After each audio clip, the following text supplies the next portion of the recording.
Welcome back to the Deep Dive. Today, we're taking a look at Harlan Coben's latest, Lazarus. Mm-hmm.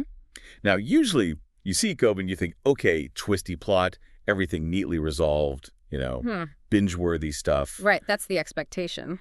But this one, sources say it's, well, a bit different. Maybe his most controversial project yet. Yeah, it's really interesting because it seems like a major creative shift for him. How so? Well, first off, it's an original story. He co-wrote it with Danny Brocklehurst, so it's not an adaptation of one of his big novels. Okay, that's big. And it landed on Prime Video, October 22, 2025.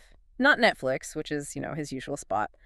That signals he's trying something new, taking a bit of a gamble. Right, a gamble. So Yes. let's get into the story itself. What's the setup? Okay, so we've got Joel Lazarus, played by Sam Claflin. He's a forensic psychiatrist. Uh-huh. And he goes home because his father, Dr. Jonathan Lazarus, that's Bill Nye, apparently committed suicide. Oh, wow. Okay. And this event, it triggers something in Laz. He starts having these, visions, and they seem connected to his twin sister Sutton's murder, which is a cold case from 25 years back. So it's juggling the present mystery and this old family trauma. Exactly. A dual track. And what's key is that both Laz and his dad are psychiatrists. So the whole thing is filtered through this intense psychological viewpoint. Blurring the lines between professional insight and, well, maybe breakdown. Precisely. You're constantly questioning what's real. His sister, Jenna, and a friend who's a cop, Seth McGovern, they're kind of his anchors while he's potentially falling apart. But here's the part that really throws people, right? The part that isn't typical Coben. Yeah, this is the big swerve. He's usually all about grounded crime thrillers. Yeah. Realism.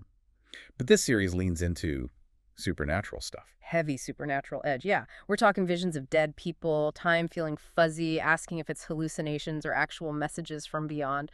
It's definitely divided viewers. That sounds like a massive departure. It is. And his father's note doesn't help clear things up. It apparently just has this weird drawing of a three-legged table and says, it's not over. It's not over. Okay, so super cryptic. Pushes you right into that weird territory Coben usually avoids. Is Laz losing his mind or getting clues? That's the central question. And the genre mashup is the core risk he took. Which leads us nicely into how it was received. You can't make a move like this without people having strong opinions. What worked, according to the reviews? Well, people really praised Sam Claflin's performance. Strong lead.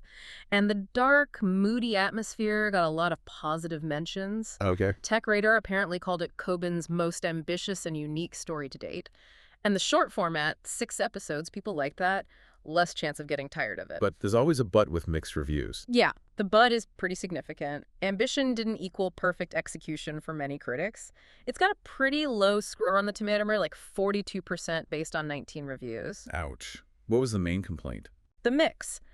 Trying to blend the supernatural stuff with the standard crime thriller plot just didn't quite work for them. It led to tonal whiplash, confusion. Right. Reviewers use phrases like illogically plotted and paced. Seems like the two genres just clash too much for a smooth ride. That makes sense if you're expecting one thing and get another. And what about Bill Nye? Big name to have. Huge name. Brings it that instant weight. Mm-hmm. But sources suggest he's actually not in it as much as the marketing might have led you to believe. Ah, okay. So maybe a bit of a letdown if you tuned in specifically for him. Could be, yeah. Especially for critics looking for that strong supporting scaffolding. So, pulling it all together, who is this show actually for? Good question. I'd say if you like psychological thrillers, you appreciate a really strong lead performance like Claflin's, and crucially, you're open to supernatural elements, maybe even excited by them in a crime story, then yeah, give it a shot. It could be your next binge. Okay. And who should maybe skip it? If you need your plots absolutely logical, every I and dotted, every T crossed, and you want a purely realistic crime drama, this probably isn't going to work for you. The genre blend will likely frustrate you. Right.